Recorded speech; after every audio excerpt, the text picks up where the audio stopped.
People in town used to call her the heart of City Hall, said she kept things running when the mayor was off smiling for cameras and his deputy was too busy covering his nephew's mess. She never made speeches, never asked for credit.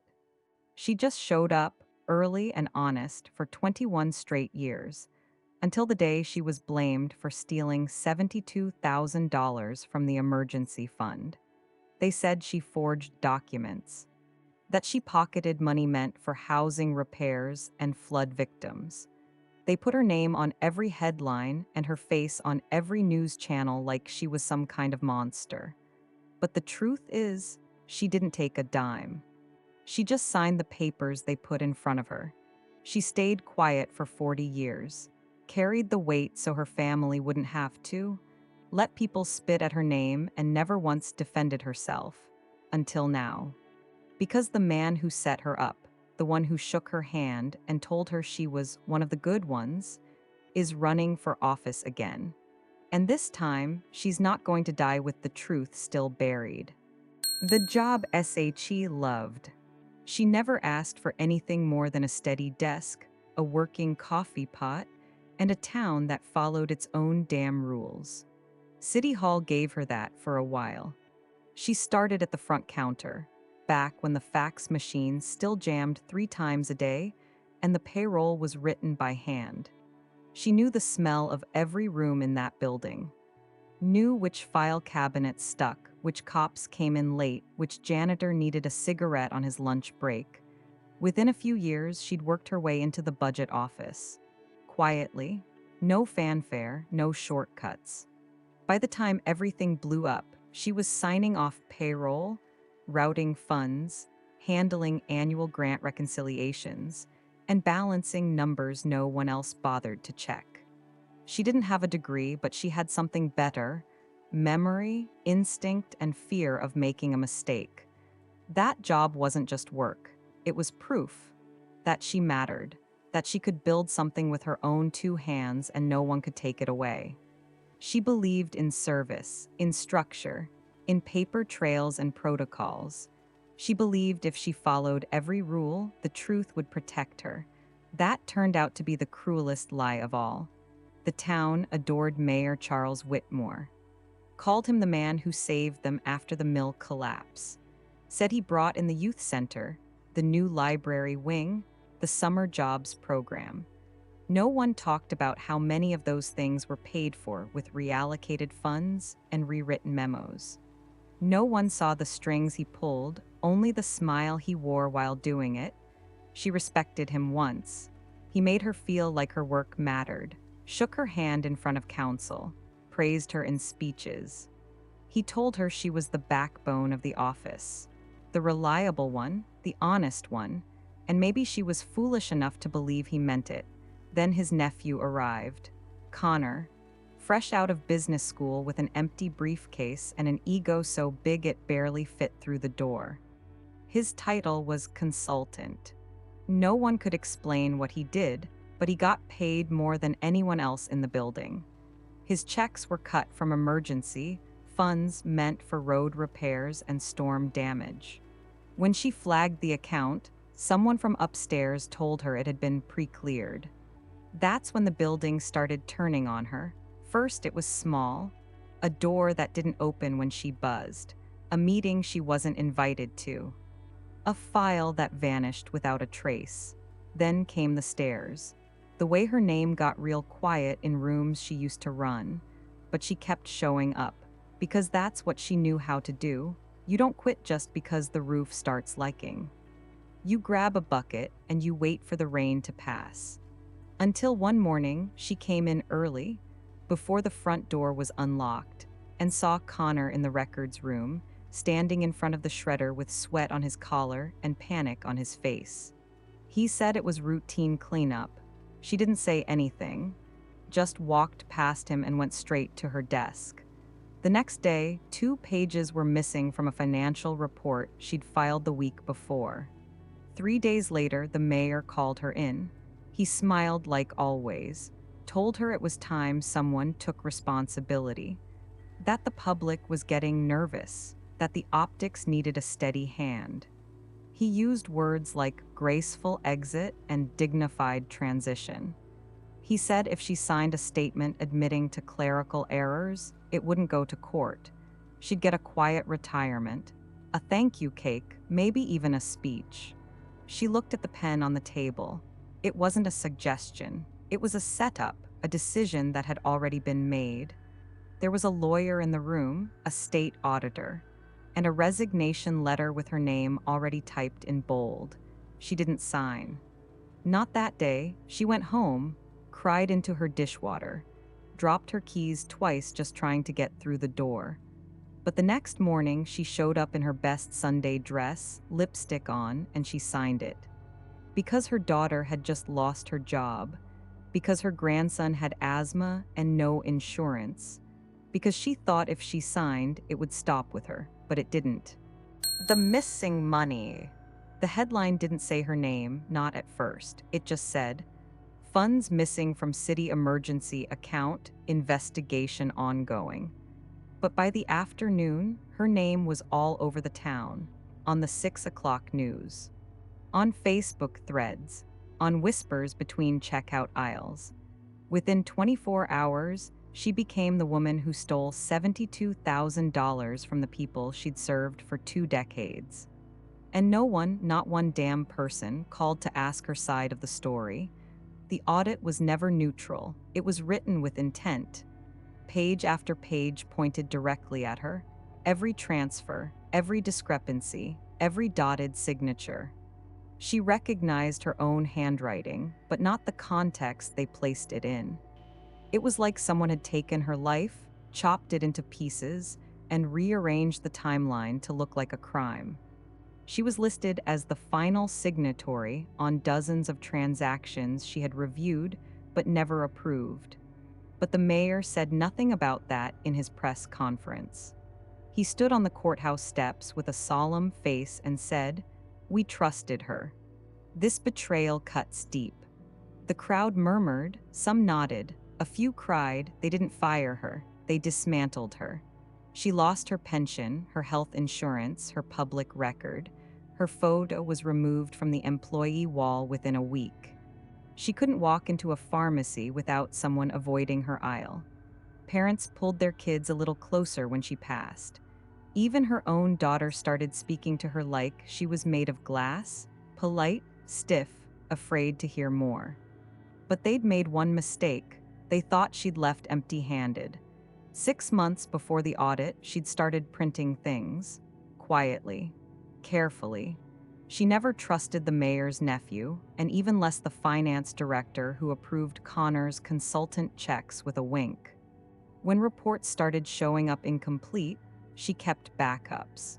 When expense memos listed companies she'd never heard of, she printed their filings and highlighted every number that didn't add up. She made copies of every document that felt off, not to fight, not yet, but to remember. After the audit, she pulled the stack from under her sink, 47 pages, some wrinkled from steam, a few with the faint smell of bleach. They weren't enough to clear her name, not by themselves, but they were enough to prove she wasn't alone in this. Enough to prove the rot went further. She saw Connor's signature on 3 invoices linked to the same vendor address. Only problem was the vendor didn't exist. She checked the tax registry. The address was a parking lot. She found a transfer marked Veterans Outreach that landed in a private account registered under a different name, but linked to the mayor's campaign filing. She found one page stamped with her signature that she knew she never signed, because the pen stroke curved the wrong way. Her left hand shakes when she's tired, and that day, she remembered, she hadn't been. So she made 3 folders. One for safekeeping, one she mailed to a name she'd written down 10 years ago but never called, and one she buried, deep under the rhubarb, inside a Ziploc bag, triple-wrapped in grocery plastic. No one knew, not the press. Not her family, not even her pastor, who'd once asked if she needed to confess something. And still, she kept quiet, because she wasn't ready to burn it down. Not yet. She thought maybe the system would fix itself, that maybe people would start asking better questions, that someone somewhere would remember who she used to be. But no one did. And when she heard Charles Whitmore was running again, stepping back into the public eye like none of it ever happened, something inside her shifted. Because shame she could live with, but forgetting, that was unforgivable. The granddaughter's questions. She hadn't planned on telling anyone, not even her granddaughter. But truth doesn't stay buried, not in a house where a curious 16-year-old knows how to unlock drawers and decode silence. It started small. A missing envelope, a question over dinner, a strange look when the mayor's face showed up on TV and the room went quiet. Then one morning, the girl came into the kitchen holding a folder her grandmother hadn't seen in years. "What is this?" she asked, and there was no judgment in her voice, just a tremor of something dangerous clarity. The old woman sat down, took a long breath, looked at the girl she used to rock to sleep, now holding pages that could ruin people. She didn't deny it, didn't flinch. "That's the truth," she said, "the one no one wanted." The girl didn't say much. She read. She stayed up all night with those files, lining them up on the living room floor like puzzle pieces from a story no one told her growing up. And the more she read, the less she blinked. At some point, she whispered, "Why didn't anyone say anything?" Her grandmother answered without looking up, "Because saying something would have cost more than silence." But this girl, she wasn't built for silence. She started asking questions no one else had the stomach for. "Did Mom know?" The old woman nodded. "Not everything, but enough to stay away." "Did you ever try to clear your name?" "They made sure there was nothing to clear." "Do you still have it, all of it?" The old woman stood, walked to the garden, dug past the rhubarb, and pulled out a bag that had outlived its roots. When she handed it over, the girl held it like it was radioactive. That afternoon, the girl scanned one page, just one, an invoice with a forged signature tied to a non-existent vendor, approved by someone still working in the mayor's office. She didn't post it, not yet. She brought it to her civics teacher, then to the school newspaper, then, quietly, to a small local blog that covered forgotten stories. Within 24 hours, the post had 20,000 views. By the end of the week, someone sent it to a regional journalist.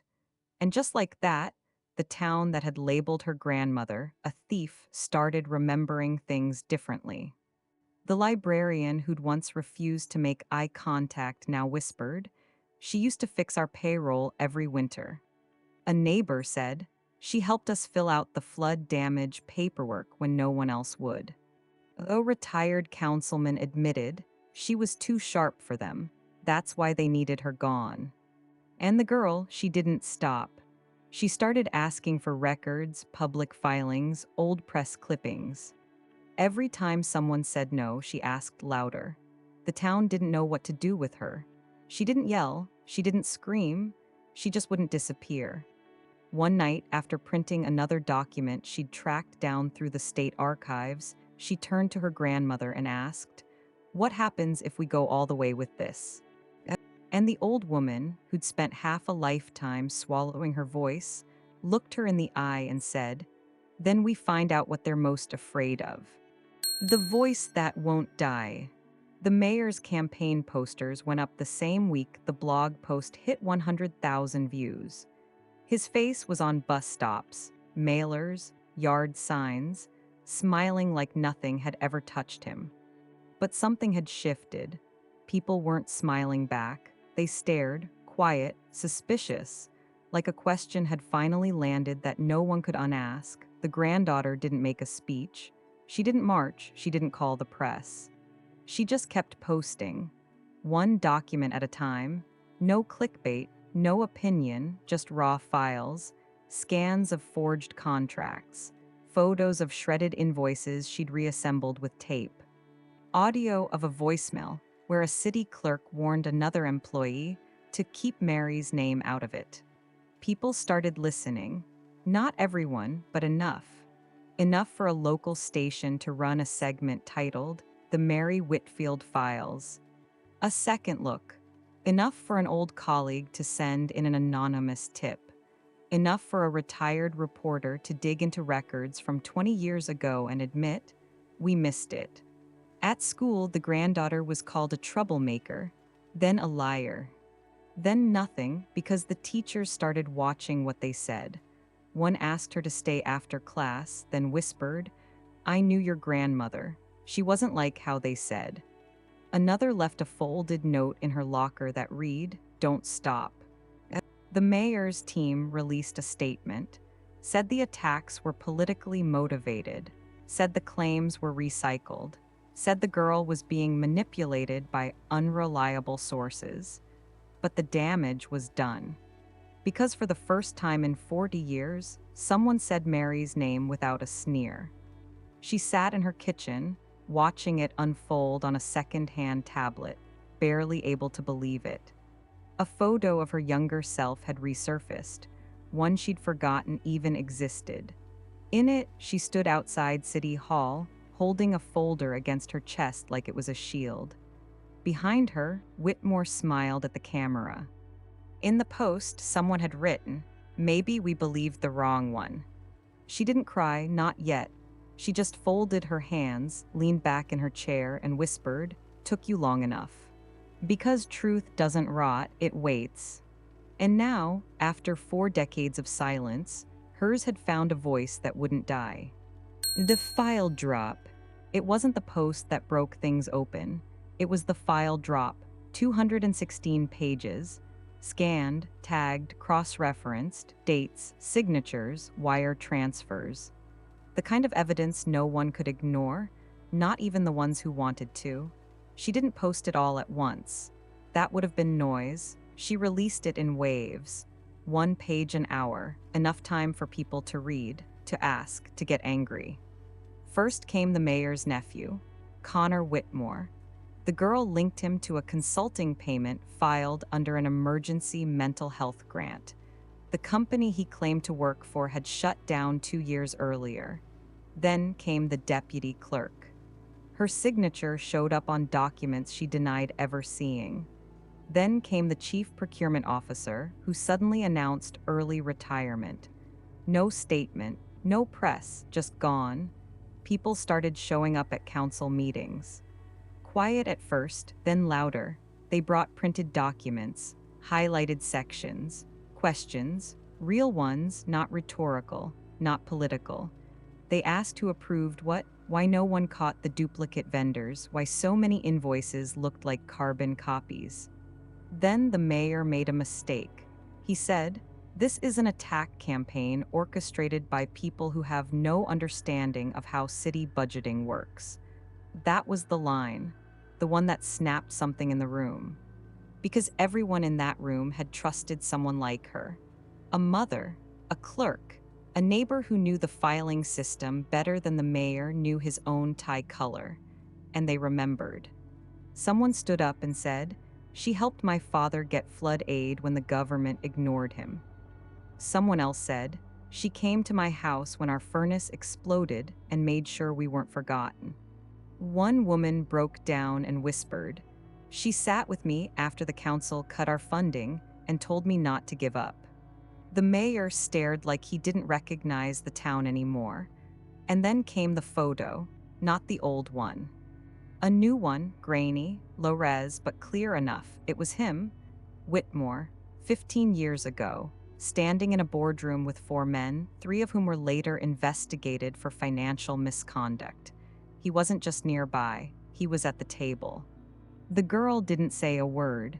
She just posted the photo with a caption, Still trust the optics. That night, City Hall's official website went down. Then the police blotter froze. Then the mayor's campaign site redirected to an error page. No one claimed responsibility. But by morning, the town knew one thing for certain. The system was bleeding, and someone had finally cut deep enough to make it show. At home, she sat in her chair, holding the tablet, watching the town unravel. She didn't smile, didn't celebrate, she just stared. and then said one sentence, quiet but solid as iron. They thought the worst thing they did was ruin my name. It was. It was teaching me how they operate. Because now she had someone younger, faster, louder, and no one saw her coming. The cost of remembering. She didn't sleep the night the mayor stepped down. The town called it a win. Social media called it justice. Her granddaughter called it momentum, but she called it something else too late. Because nothing that came now could rewind the decades she lost trying to forget what she knew too well. People started treating her like a survivor. Some smiled at her in the market. One man dropped off a lemon pie with a sticky note that said, "Sorry we believed him." She said thank you, but didn't eat it, because it's hard to taste sweetness from hands that once threw stones. What no one saw was the cost. The real one, the kind that didn't make the papers. Her health had been slipping for months. The doctor said the stress might have been manageable 20 years ago, but the body keeps the score, and hers was past due. She didn't tell her granddaughter. She didn't want pity, just peace. But peace didn't come easy when you've spent your life collecting silence like survival. Then came the letter, not from the city, from someone else, an old name. A man who used to work in legal review under the mayor. He'd vanished after the scandal. People thought he'd moved states, but the letter said otherwise. Said he knew about the audit, that he'd been there when the mayor rehearsed the narrative. That there was more files, more names, and one recording audio of the mayor himself the week before the audit saying, "We'll give them Mary. People like her don't have the teeth to bite back." She stared at the letter for a long time, folded it twice, placed it beside her cup, and whispered, "Then you don't know me."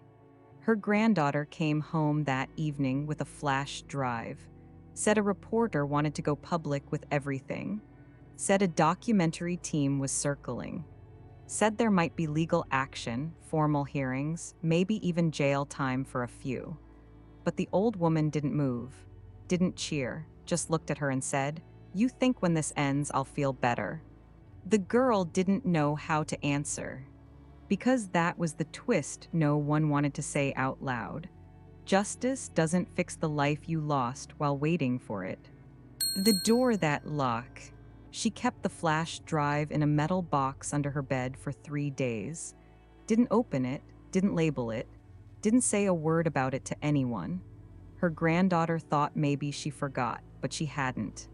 She remembered everything. That was the problem. The town was shifting faster than she could process. The mayor's inner circle started disappearing, resignations, interviews cut short, lawyers stepping in.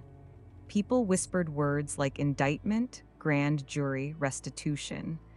And yet she felt none of it, because in the middle of all that noise, something else happened. Quiet, personal, her daughter called. Not the granddaughter, the daughter who hadn't said more than 10 words in 5 years. She didn't say sorry, didn't say I was wrong. She just said, "Are you okay?" That question knocked the wind out of her in a way courtrooms never could. She almost answered, but stopped. Because the truth was, she was. She hadn't been okay since the day they handed her a pen and told her to disappear.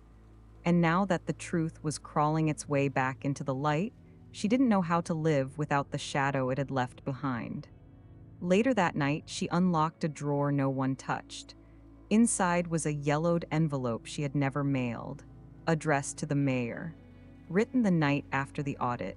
In it, she had confessed the whole thing, not to the crime, but to the silence. She never sent it because she thought no one would believe a letter without proof. She held it in her hands for a long time, then burned it, not out of rage, out of understanding, because the woman who wrote it no longer existed. The house was quiet except for the hum of the fridge. She stood in the hallway staring at the door to her granddaughter's room. It was open. The light was off, but the files were still glowing on the laptop screen. Pages and pages of records, marked up and numbered, building a case stronger than anything she could have done alone. And in that moment, she realized something terrifying. The lie they built wasn't the worst thing they did. The worst thing was that they made her believe no one would ever open that door again.